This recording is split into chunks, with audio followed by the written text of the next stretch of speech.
Boa tarde, meus queridos amigos. Hoje nós retornamos aqui na nossa jornada do livro A Sala de Espera. E hoje nós vamos ver que a sala de espera, todos nós passamos, ela nos permite diálogos com Deus. E que diálogos? Diálogos profundos com Deus. Aí eu começo falando aqui no meu livro que durante os longos dias de espera, muitas vezes a gente passa longos dias, não é? Meses. Então a gente tem muita interrogação. E essas interrogações nos levam a ter essa proximidade de Deus e ter mais esse diálogo mais aprofundado. Você começa a ver em Deus um apoio tão grande, um amigo parece que você está conversando com ele, como eu estou conversando com vocês aqui. A proximidade é tanta, porque você olha para um lado, você olha para o outro, você só vê que você só tem Deus. Você pode estar rodeado de pessoas, mas você se sente sozinho. Na hora de aflição mesmo, aquela hora de aflição que ninguém pode resolver, dinheiro não pode resolver, amigo que tem uma influência não pode resolver, que o quadro, o diagnóstico está tão ruim, você se sente sozinho no meio de uma multidão. Vocês sabem, você que passou por isso sabe do que eu estou falando, né? Aí eu continuei. Uma mãe não cogita nem por um instante sequer a morte do seu filho. De maneira nenhuma. A gente fala, mas a gente percebe, a gente começa a preparar. A mãe, ela pode ser uma pessoa centrada, ela pode ser uma pessoa que tem muita confiança em Deus, mas isso não faz com que a mãe fique conformada antes da hora com a morte do seu filho. Não faz. Então a mãe, ela não cogita. A mãe luta até o último segundo pela vida do seu filho. E isto eu falo com experiência própria. Como eu falo com vocês, o luto é peculiar. Cada um sente a sua maneira. Mas tem um sentimento. Mas como eu falo que o sentimento de mãe é tão profundo, que quando você vê seu filho respirando, você tem esperança de sobrevivência. Então a mãe não cogita, né? Então não é que ela vai pegar de surpresa. No subconsciente nosso, a gente sabe que a situação é crítica e que possivelmente ali o filho não vai resistir. Mas a mãe continua lutando com suas orações, com seus clamores e pede amigo, e faz isso, e lê a Bíblia, mas a mãe luta até o final para que seu filho viva. Do contrário, eu desconheço o contrário. Eu vivi 2 lutos, e os 2 lutos eu fui a mesma coisa. O último segundo eu ainda acreditava na vida. Então, o olhar de mãe neste período de intenso inverno na alma não consegue enxergar a verdade por trás da nebulosidade que embaça as janelas do coração e da mente.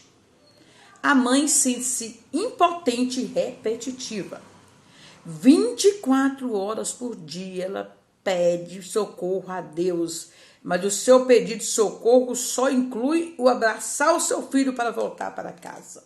Seria cômodo eu aqui falar para vocês que não, que a mãe ela se conforma, que a mãe quando ela vê que o filho vai embora, ela já começa a se preparar. Isso não aconteceu comigo. Eu continuei com fé em Deus, forte em Deus, que Deus me deu força, muita força. Mas a todo momento eu clamava, eu pedia a Deus que deixasse meu filho voltar para casa.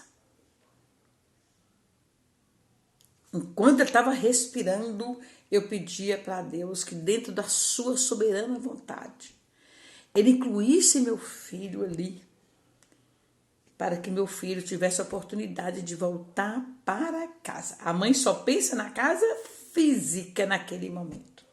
Eu sei que tem o lar celestial, muito, milhares, milhões, não pode, nada se compara com o lar celestial, nada se compara, né?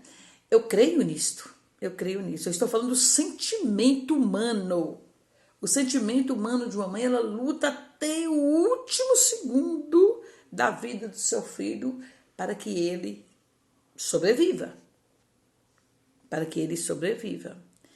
Ela pode estar passando, como eu passei, por um inverno nebuloso, intenso, que você não enxerga nada ali. A visão sua está embaçada, mas sua mente está aqui, conversando diretamente com Deus 24 horas por dia. Eu amanhecia e eu nem deitava, eu nem dormia, só ligada. Aqueles momentos que você tem aqui de aqueles cochilos, mas logo retomava oração. Não deveria ser só nesses momentos. Mas não são só nesses momentos que eu oro, não. Mas nesses momentos a gente ora mais. A gente clama mais. E nesses momentos que nós sentimos que nós somos tão inúteis, nós somos tão frágeis, nós somos tão dependentes de Deus, nesse momento a gente se sente pequenininho. Que Deus coloca na mão assim, ó, menor que um grãozinho, eu nem posso comparar como nós somos na mão de Deus. Aí eu continuo refletindo.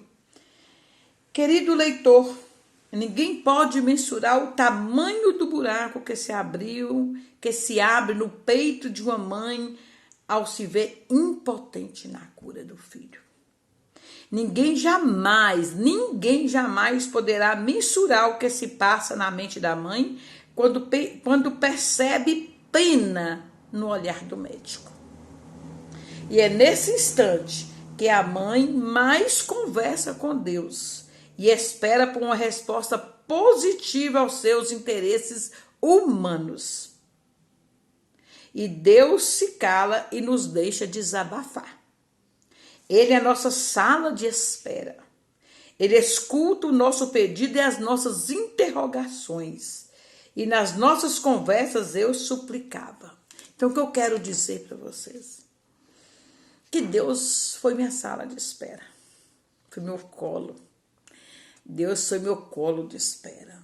Nele eu podia falar, nele eu podia suplicar, nele eu podia desabafar tudo.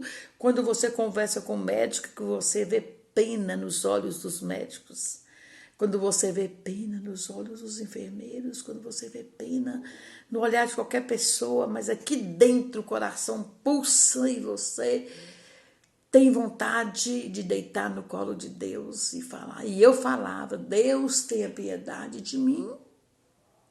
Deus tem piedade de mim, restitui meu filho com vida.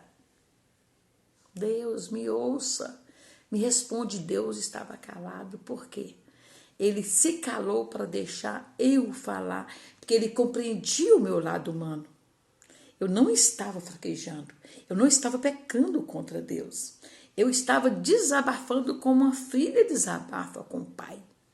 Eu clamava pela vida de um filho que ele me emprestou, que ele confiou a mim.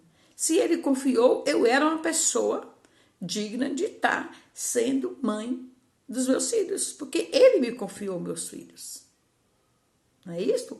Deus confiou a você seus filhos. Ele não iria te dar os seus filhos se você não fosse capaz de criá-los. Tudo que nós vivemos tem um propósito, tem a permissão de Deus. Deus está em todo lugar. Ele tudo vê, ele tudo sabe. Ele pode tudo. Ele podia atender meu pedido? Podia. Mas eu estava vendo só até a ponta da curva. A curva para lá, nós não sabemos. Nós estamos indo numa estrada tranquilos. Ali tem uma curva. Eu olho para a curva e vejo a curva, mas eu não sei o que tem do outro lado da curva. E Deus sabe. E Deus viu o que eu tinha do lado da curva para meus filhos. E Ele não gostou, certamente, do que tinha lá. Era um propósito de Deus na vida deles. E eu acredito que Ele deu livramento para os meus filhos. E o livramento maior, nós, como ser humano, aqui, que cuidamos tão pouco da nossa alma, é o livramento da morte espiritual. Quantos há que dormem? Quantos mortos há entre nós? Mas que mortos são esses? São os mortos espiritualmente. Tem coisa pior do que isso? Morrer espiritualmente? Viver nesse mundo andarilho, peregrinando, sofrendo e ser morto espiritualmente porque não confia em Deus? Se revolta com Deus porque Deus não atendeu o seu pedido? Não tem uma visão, uma crença, não lê a Bíblia, não vê um livramento que Deus pode ter. Deus pode ter, não, Deus fez acontecer um livramento na sua vida e na vida dos seus filhos. Então, muitas vezes, nós só queremos o sim para nós. Aqui na terra, nós pais, nós somos egoístas. A gente é egoísta pro lado do filho. Mas o não que Deus me deu, eu não vi como uma falta de amor dele comigo. Pelo contrário, ele me amou muito. Ele não quis que eu sofresse mais com o sofrimento do meu filho. Porque certamente, do outro lado da curva, eu não enxergava. Você não tem condição de adivinhar. De saber o que tem do lado da curva. E Deus viu o sofrimento. Deus viu alguma coisa e Ele livrou. Isso que me conforta, sabe? É o propósito de Deus. E nós temos nossos dias contados, né? Antes que nós fôssemos formados no ventre da nossa mãe, Deus já nos conhecia. Ele já sabia meu nome, quem eu seria, o que eu seria na vida, quem eu teria como filhos. Sabia tudo. Ele é nosso dono, né? Então, eu pedi o quê? Milagre. Mas milagre aqui, da terra. Eu pedi assim, milagre, milagre, milagre, milagre. As noites sem dormir eu pedia, Deus, eu já perdi uma filha. Em 2008, meu Deus, não, deixa meu filho comigo, meu Deus. Por mais um tempo, pode ser pequeno, pode ser pequeno, mas deixa ele entrar de novo aqui. Ele saiu tão rápido dessa casa, tão rápido, não deu tempo nem de despedir, meu Deus. Deixa ele voltar um pouco, depois ele vai. Na nossa consciência, sem consciência, no nosso pensar humano. A gente quer entrar pela porta fisicamente e Deus nos vê espiritualmente. Aí eu continuei para terminar, né? Nessa sala de espera, o que eu fazia? Eu lia a Bíblia, orava o tempo todo, a Bíblia do meu lado, eu não lia mecânico, as pessoas me mandavam passagens bíblicas, eu lia, aprofundava naquele assunto, e aí eu enxergava a vontade de Deus, eu via, eu acredito que nós temos propósitos, que Deus tem propósito para a nossa vida, mas o meu egoísmo não deixou que eu fraquejasse na fé. Nós fizemos muitos cultos, muitas pessoas fizeram orações, correntes de orações para o meu filho, né? Então eu me agarrei a quem? Eu não me agarrei ao mundo, eu me agarrei a Deus. Eu segurei nele e falei, não, que eu não saio. Eu me agarrei na palavra de Deus, me agarrei nas orações, sempre pedindo a Ele misericórdia. Quem, senão Deus, pode julgar o meu coração? Quem, senão Deus, pode julgar o seu coração de mãe, o seu coração de pai? Ninguém.